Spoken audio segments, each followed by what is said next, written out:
Welcome back to another installment of Westmoreland Sports Network's Quarantine Q&A. As Sean Myers and Dan Flicking are here talking to high school athletic directors during this downtime. We're now joined by Chris Brunson in his first year as the AD at Mount Pleasant area. Chris, thank you for taking the time to do this today. Thank you, Sean. Thank you, Dan. Chris, I first met you a couple years ago, initially as the softball coach at Mount Pleasant. You've since transitioned to not only softball coach, but athletic director, as we mentioned. And I know that this is going to be a year that you never forget, but prior to the pandemic kind of putting everything to a halt, how did the first year go for you? I was going well. It was a good learning experience for me. It's an opportunity to grow, athletically and, understand a little bit more how, the high school athletic scene works. It was a group effort with, Mr. Belinsky and Mr. Gambita, and, everybody was very, very welcoming and, excited to have me. I mentioned it is your first year as the AD, and you had also had background as a head coach at Mount Pleasant area. What else should people know about your background, those maybe not familiar with you? I guess my coaching started at Cal. I was a, baseball player at Cal U, and then I was a grad assistant for 2 years, and then part-time for 2 years. And then, for 10 years, I was a full-time assistant coach.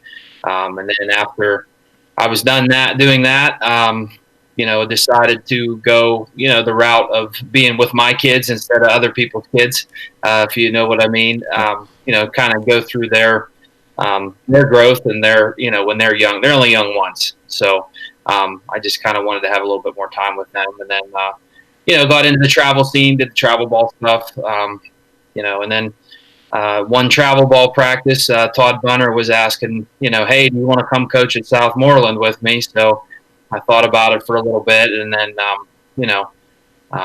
had coached a lot of those girls when they were younger, so it was exciting. So, we had a good run and it was fun. So, and then, I had taken the job at Albert Gallatin for a couple months, and then Lauren resigned, and I tried to come home here. And I know going into that background, coaching softball, playing baseball, spring is a very exciting time for you, and I'm sure there's a lot you were looking forward to, not only as a coach, but as an athletic director, as a father. When you found out that the spring sports were ultimately canceled, which I think a lot of people anticipated happening, what was your reaction? I guess they just, officially canceled it here, about a week ago or so. Very disappointing, very upset for the seniors that don't, get their opportunity to go through, their last year and, have their senior days and have their banquets and, have the coach stand up there and say nice things about them as they're graduating, and having their senior banquet. And, I've gotten in touch with some of the girls, but, I still have to get in touch with a couple other ones and kind of, just thank them and, kind of do the senior kind of things with them. But yeah, disappointed. I mean, on a personal level, I thought we had a pretty good team, and we could make a little bit of noise again, and so it is what it is now.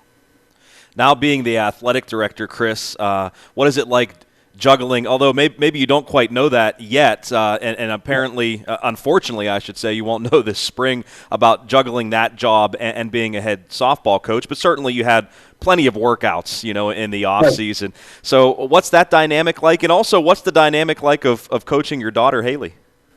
Well, being the athletic director and softball coach, I got a little bit of taste of it. We were on the bus to go to Fraser to scrimmage, and, it started raining as we were leaving, and, Gateway's coming for a tennis match, and you're trying to figure out if that's going to happen or, that kind of stuff. And, I got a little bit of taste of being a spring out, just sure. a little sliver. As far as coaching Haley and Krista, I do have my younger daughter, my middle daughter too, is in ninth grade, which I was going to have them on the same team for 2 years, and I really haven't had that since they were like, T-ballers and, little slow pitch kids and rec ball. And, so I'm going to miss that, but we'll still have next year, and, that'll, that'll just have to do. You just got to make the best of every situation. Is it strange at all coaching? I mean, what's the dynamic like actually coaching her on a day-to-day basis? Haley's pretty easy. She's very self-motivated, and she's very regimented, and she knows exactly what she wants. And then my younger one, Krista, she fights me a little bit more with some things, and I'm very respectful when we're at practices and things. Mm-hmm. But there's a little bit more of the the dad coaching his kid kind of thing, with that, kind of thing. But she's been very good too. They do whatever they, treat you with respect, at practice and things. So, I think it was going to be a good thing. Well, we're certainly going to talk about some other sports here, but of course, since you're the head softball coach, we've started with softball, and you mentioned that you guys had a lot of expectations this year, and you should each and every year. What has made the Mount Pleasant program, even before you became head coach, such a good program year in and year out? Of course, they won a state championship with Lauren as the head coach a few years back, and you guys have had some incredible success recently too. Yeah, well, we kind of joke around a little bit and say it was all the baseball guys for years that at Mount Pleasant that were really good, and now they have daughters, and they're going through, and now they're into high school and things, and but that's not all of it.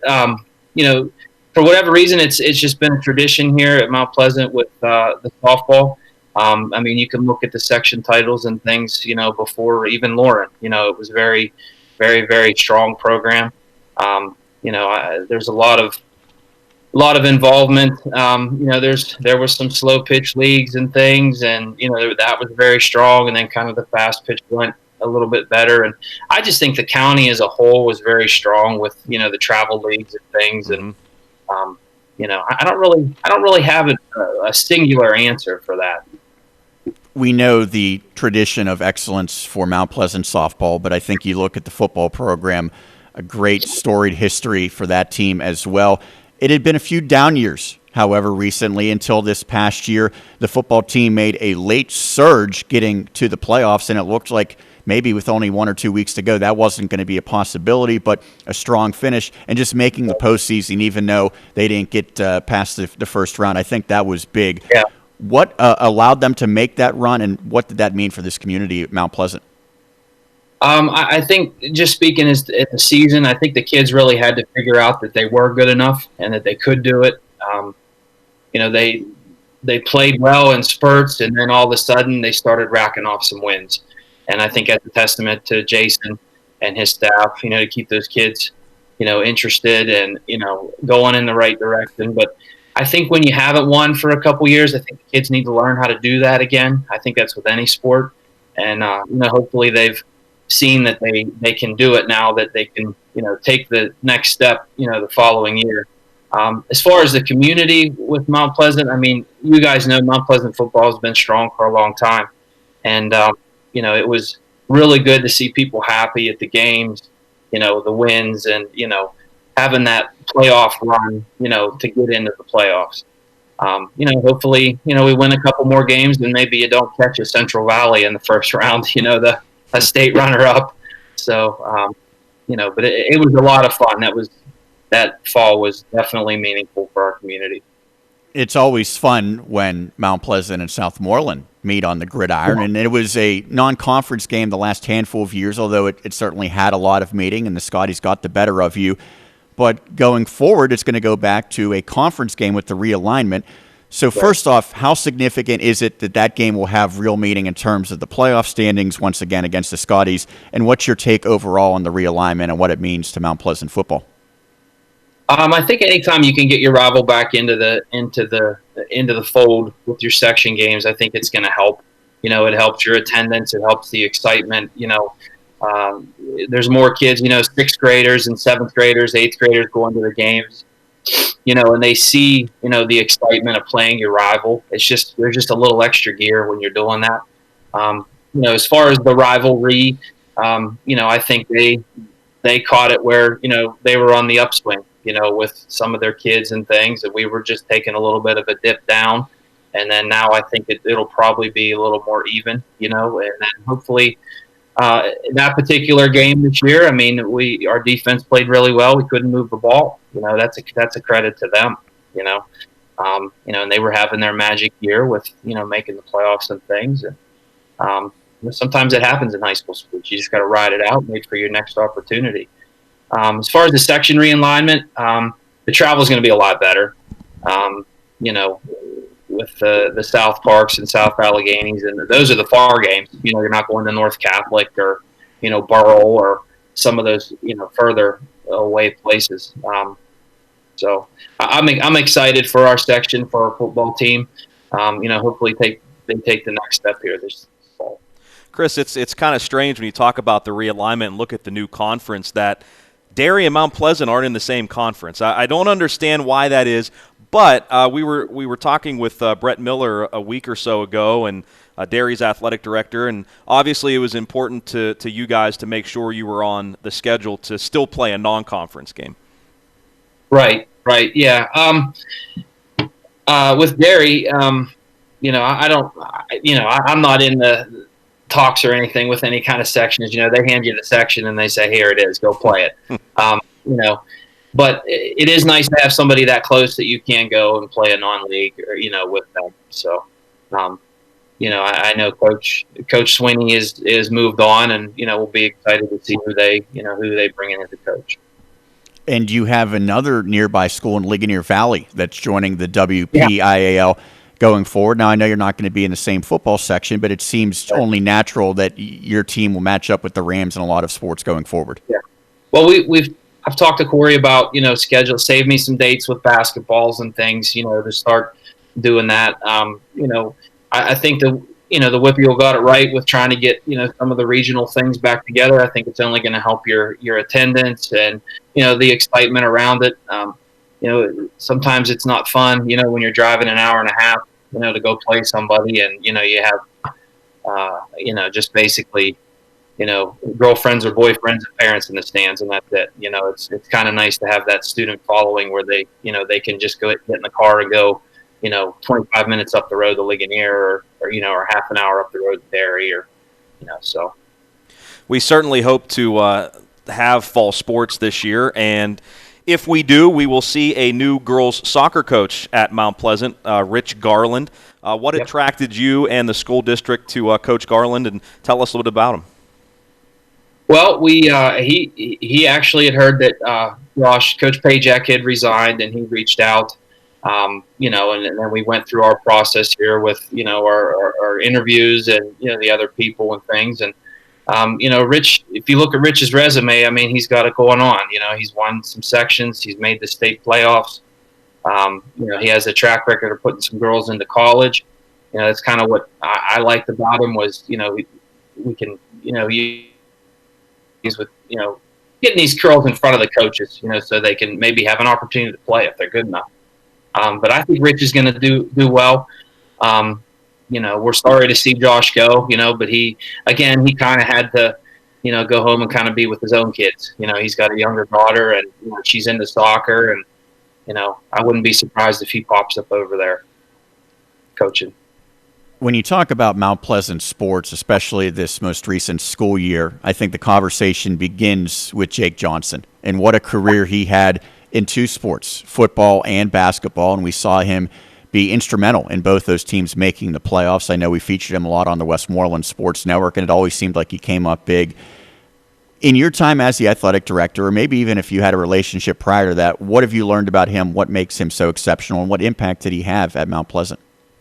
Well, JJ comes from a sports-minded family, and I think that really helps, with the development of some of these kids. Not that it can't happen for kids that aren't, but it really, you get a leg up when you come from a sports-minded family. The biggest difference when JJ, this year, maybe to last year, is he bought into the weight room. Like the kid put on some weight. I mean, he was physically, a good-looking athlete, when he stepped onto the floor of the football field. But his leadership is going to be really hard to replace on those two sports. But just to have that kind of athlete, he's a special athlete at our level for sure. He had some great games last year as a football player, but as a basketball player too. I mean, the game that he had against, I believe it was Derry in that overtime, win. Awesome. What, he dropped like 40 or something. I mean, he was almost unstoppable in that game, and that was a great game for both teams.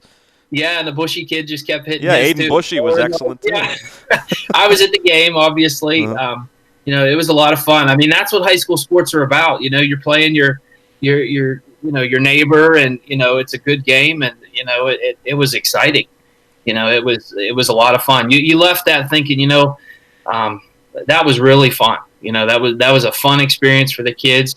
I think our kids had toga night or something, and which was kind of goofy seeing Fasano and some of these bigger kids coming in. And then their kids had something else going on. I think it might have been beach night or something. I don't know. But it was fun. They had a little interaction going back and forth in the stands, and it was all fun. It was a great experience for the kids. Well, those are the things that we all take for granted right now. Like, we want to see those big guys in togas very soon. Yeah. No, you'll see. It'll be sooner than you think. I think we'll get past this, and everybody will have a little newfound appreciation for some smaller things. In the main scheme of things, some smaller things like high school sports or that kind of stuff. Well, certainly Westmoreland County is one of the top areas in the country in terms of wrestling. And I want to ask you about your wrestling program, and certainly a guy in Dayton Pitzer who we wanted to see on the mat again this year, and unfortunately he was injured right as the season was getting underway for you. But talk about the way that Dayton is trying to kind of work his way back, and the unfortunate fact that he was unable to defend his PIAA title, and also the wrestling co-op, Chris, that you guys have with Greensburg Central Catholic. Certainly some talented kids going to GCC that you're able to have on your team. Yeah, for sure. The Brewer boy and Guybig, they really helped us. That's a good situation there. Dan, their AD is really good to work with. The kids just kind of come and go, and they're good kids, so they, you don't really have to worry about them, coming late or anything like that. As far as our wrestling program, I think you're going to see it come back up. It's going to be on the upswing.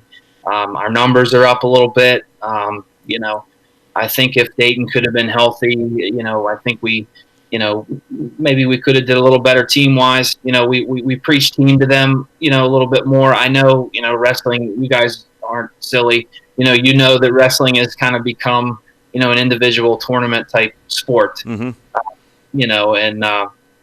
We were preaching team a little bit to them, and they did make the team tournament, and they played the play-in match, and I think we won. And then I think the next match we kind of got knocked down a little bit. So, but as far as Dayton, I think Dayton will be back 100%. I think he was real close to coming back towards the end of the year there, and I don't think given his stature with the wrestling, I think it was more of a risk than to try to than the reward to kind of come in and defend. Because he's got some stuff going on probably here after high school, and they wanted to make sure that they protected him as far as the knee and things. Because you guys know wrestling, if they know somebody's got a little bit of a weakness there in a leg, they're going to go right after it. They're going to try to get him. So they just wanted to make sure that he was 100% before his doctors released him to wrestle. This is the Quarantine Q&A here on the Westmoreland Sports Network. Sean Myers, Dan Flickinger talking to Athletic Director at Mount Pleasant area, Chris Brunson, in his first year. You highlighted some of the great teams and certainly some of the great individuals at Mount Pleasant area. What in your time there has been the best aspect of working in that district? I think the closeness. I think, it's like 1 degree of separation, kind of everybody knows everybody kind of thing. That can work for you and that can work against you. But I think at Mount Pleasant it works for you. There's definitely a sharing of athletes. It's not like, oh, well, JJ's just a basketball player or, Haley's just a softball player. The girls will play tennis, so they'll try golf, along with their main sport. In football, the coaches are very good with, hey, go play basketball, try baseball, and I think that's what's kind of kept our program, afloat, being a smaller school. And that is definitely, a strong attribute at Mount Pleasant. You speak about the specialization versus kind of cross training with different sports, and I know you, as an athletic director, probably want your best athletes playing as many sports as they're able. Correct. Do you kind of have to, battle amongst, I guess, within yourself, knowing that potentially you could get better softball players if that was their only focus, or do you see it as really everyone benefits from the more sports that they can play? I think everybody benefits. I think the kids benefit too, and I'm a big proponent of, I think kids need a little bit of time away from their main sport mentally. I don't know that maybe they need it physically away, but I think mentally, I think it starts to grind on you. I know, from personal experience with my own kid, she picked up tennis and she wound up working her way into the regular 7-person lineup and got to play in the playoffs, and I never would have thought that, 3 years ago, but she's like, Dad, I want to play tennis. I'm like, I don't care. Go play tennis. It's great for your feet and your eye hand, and, help them out. But, that's kind of the attitude that we kind of push on to the coaches, let those kids try other sports. I think it really helps them. I don't think maybe, you should go year round, but, 2 sports is definitely great. If you go to 3, I think it becomes tough, because you never really get that time to, just hit the weight room for 4 weeks, you know what I mean? Kind of stuff. So, or train, but yeah, that's my attitude towards it. I think the more, at least 2, try to play 2 at least. Now that she plays tennis, does she take you out in the court and beat you up a little bit? Well, we haven't really played a whole lot here recently. Sure. Everything shut down. Mammoth resurfaced their courts, and so they don't have the nets back up, and we can't use the school facilities. Dr. Gaybauer had said he doesn't want anybody, the stuff. So, but yeah, she beat me for sure. I mean, I'm an old, 41-year-old ex-athlete, right? So, and I'll be, fighting with a D1 little young kid. It ain't gonna happen. Yeah. So yeah, you don't have the foot speed you used to, huh? No, not at all. But she enjoys it. A lot of her friends, they decided as softball players they were going to play tennis, and then there was some track kids playing basketball, and it works really well at our school. Chris, when you became athletic director, as you mentioned, certainly a learning curve and everything that goes along with it. Was there any specific athletic directors in Westmoreland County that you kind of leaned on for some guidance, or maybe even in the Mount Pleasant school district there? Well, Alan's been a big help. Yeah. Mr. Lewinsky, he wore a lot of hats as an assistant principal, and I don't know if you guys know that, but the assistant principal is kind of the low man on the totem pole in the school, and he takes care of a lot of things, and I applaud him for doing it as long as he did. He's been very helpful with getting acclimated to just getting to the right people. Getting to the junior football to use the different kinds of people that you need to get to within the district. I would say as far as athletic directors, Charlie Swank has been great. Mm-hmm. Southmoreland AD. Obviously he hired me over at Southmoreland, so we had a good, relationship there. He's a phone call away anytime I need anything. Tom Evans is really good. I've called him for things. I've called, Greg at Hempfield, although I think he resigned, but I call him for things, and Brett at Derry. Everybody's been really good, really good with everything. Why did you decide you wanted to become athletic director at Mount Pleasant? Well, because I wasn't smart. No, I'm just kidding. Makes your life a little busier now. yeah, a lot busier. No, it's something that I kind of wanted to do, for our kids. There was an opening. Mr. Belinsky was trying to get rid of having 2 jobs. He has his sons in school and wanted to have a little bit more, time in the evening to go with them and do things. And, it just kind of all fell into place. The softball thing, we had a great year last year. Lost the wrong 2 games, but we had a great year last year. I think our school board and things kind of, saw that, maybe I'd be good at it. I don't know, but with my business background, I enjoy it. Mm-hmm. So one reason I'd just be for the kids, I guess. There was an opening, there was an opportunity. I live here. Technically I'm part-time, quotation marks. It's kind of like a stipend type deal, so it's kind of like coaching a sport, what you put into it, you're going to get out of it, kind of thing with, a lot of these coaches, they're year-round jobs. So yeah, I'll be there with the softball anyways, using the facilities and things. But, now I get to schedule the facilities or when we can practice. But I look forward to, for many years, as long as they'll have me. Chris, again, we talked about how this has affected everyone's schedule, whether it be a coach, a player, or an athletic director. What has it done to your schedule? What have you been doing to stay busy with these stay-at-home orders in place? Well, I have my stores, my Subways, so I've been, sweating that out. We're way down sales-wise. That's my Subway pitch. Go to Subway in Westmoreland County. There's a good chance that you'll catch us. And if you don't, they're all locally owned and operated. That's my Subway pitch for the day. But we've been trying to stay up with schedules. There's schedules coming out. With the wrestling, and I think tennis just came out the other day, and track came out this morning. So you're trying to stay up with that. Fortunately, all the fall stuff is finished. We got in and got our non-league games and things. That's all done. During the day, I've been working out a little bit, try to lose a little bit of weight, like everybody else, I guess. The kids, staying up with them. They kind of, they've taken to some weights. They're doing some more weights and things, and I'm helping them along with that. And that's kind of the normal day, just kind of, watching the news and trying to figure out when we're going to open back up, and when we're going to open safely back up, and, just kind of taking it day by day.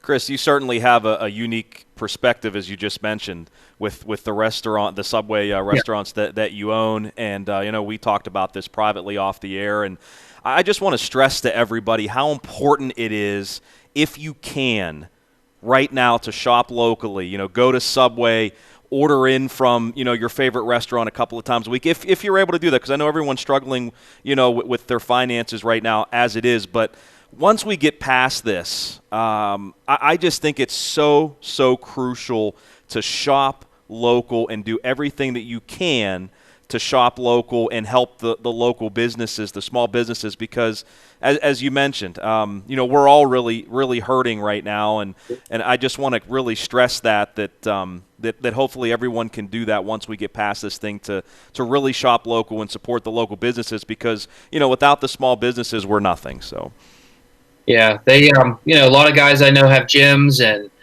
do personal lessons, and that's how they feed their family. Yeah. And, my fear is just, kind of some of the disposable income kind of goes away as we get out of this. And, some of those things are going to go away. And I feel horrible for that. I think we're going to be okay because everybody eats, with Subway. It's a great brand, and, it's there, there's Subways everywhere. You can pick one, and, but I kind of feel bad for some of the people that, they live off of that disposable income, with the gyms and the lessons, and it's going to be tough. Just like you said, if there's a way, maybe instead of going to X, Y, or Z, maybe try to go to somewhere locally. Yeah. X, Y, or Z. Absolutely. Chris, I know that everyone's excited to get back to normalcy. Whenever it happens, it's going to be great for everyone involved. I'm sure you've already thought about the future. What are some long-term goals that you have at Mount Pleasant as the athletic director? As the athletic director, I think, you just want to – long-term goals as the athletic director. Boy, you're really putting me on the spot here. I think, just continue the tradition at Mount Pleasant with, the winning tradition of things. Keep putting, kids out there that get a chance to play in college. Keep that community. It's a very, very tight-knit community. Kind of keep that going. But that would be about it. Just kind of keep it going where it is. I don't, hopefully you don't really know how it's going to work with wins and losses. You just don't know how the kids are going to, how it's going to come up through the ranks with the kids. But, keep giving the kids a good experience, and just keep working, keep them out of trouble. Well, Chris, certainly you're hopefully staying out of trouble during this time. Any new hobbies that you've kind of developed? I know you said you're working out more, but any? Yeah, exercise. That's a new hobby. No, I'm just kidding. I actually have time to do it now. I got a chance. I'm doing that with my kids a little bit too, which is some daddy-daughter time. I'm just business-wise, it's tough. You're trying to hang on with things, and we're kind of consumed by that right now. But as far as new hobbies, nothing really new going on. Just kind of rekindling some older stuff. Kids get an opportunity to learn about weights and do a little bit more with weights and things, and you help them with that. And so nothing really new, just kind of rekindling some old stuff. Who was the better baseball player at Cal U, Chris Brunson or Jason Green? Oh man, Jason Green had a great year, a great senior year. I was only a 2-year guy. I went to Westmoreland Community College for 2 years as well. Green was there for 4. He hit 400 in 1 year. He had a great year. 2003, man, could we really hit? That's what he mentions. Yeah. Singles. He said he's a singles guy. He slaps the ball around. He was a singles guy, yeah. And then he went through. We played county league together a couple years, and man, you're bringing back some memories now. But yeah, Jason was just solid, man. You'd look at him, you'd be like, hey, I don't know about this guy, and then he'd be 3 for 3. And you wouldn't even know how it happened, and playing third base, and he didn't have the greatest arms, but we called him just in time Greeny. So he'd make the play and throw it over there just in time. Just in time to get him. Oh yeah. So I'll have to give him a call after this. You sparked some memories there. So, yeah. Hey, nothing else to do. You might as well talk some old Cal U baseball. That's the other thing, you're trying to keep up with old acquaintances and things, and you put on Facebook, everybody was putting their senior pictures on and stuff, and that kind of kindled up some some conversations with some old friends and things, and that the reconnection with that has been fun. And for those that don't know, Jason's the sports information director at Seton Hill, our great friend. We've been friends with him for 10 years. We've been broadcasting Seton Hill sports, so I always want to give him a little plug, especially when we're talking with you, Chris. So I'm going to plug him again. He's done a great job at Seton Hill with sports. I mean, you can see the incremental gains that they've made in their athletic department with their sports, and it's with facilities and things, and they're doing a good job, and I know Jason's a big part of that. He's on top of the broadcasts and the stats, and if you need anything, you find Greeny when you're at Seton Hill. So. And for a team that has softball championship aspirations, I'm sure it's reassuring to you that most likely it's either going to be Cal U or Seton Hill that's hosting that championship going forward. Yeah. Rick is a good friend too. Our offices were right next to each other for a long time. And his facilities are upgraded. I don't know if you guys have got a chance to see them or not, but they put in some. It's a really nice facility. Mm-hmm. They put in some amenities and things, and they straightened out the playing surface, and hopefully it goes back there. It's parking. You can see everywhere. I know there were some complaints about Seton Hill having the one side. You couldn't really be on the other side. I don't think really made a difference. But, but with Cal, if you go back there, you can, you have the space, and it's really nice. I mean, if you guys haven't seen it, you should check it out. Maybe we will check it out in the future as the Mount Pleasant Vikings are going for a championship. I sure hope so. We're dropping down to 3A next year, so I don't know if you knew that or not, but that'll bring. It's still probably not going to get much easier knowing the local teams. No, not at all. It's not going to be easier. So. Well, Chris, we appreciate the time. Thank you for setting aside a part of your day to talk to us, and we certainly hope that things continue to progress and that we can get back to normalcy sooner rather than later. Amen. Thanks a lot, guys. Thanks, Chris. That is Chris Brunson, first-year athletic director at Mount Pleasant area. For my co-host, Stan Flickinger, Sean Myers here, thank you for tuning in to another edition of the Quarantine Q&A here on the Westmoreland Sports Network.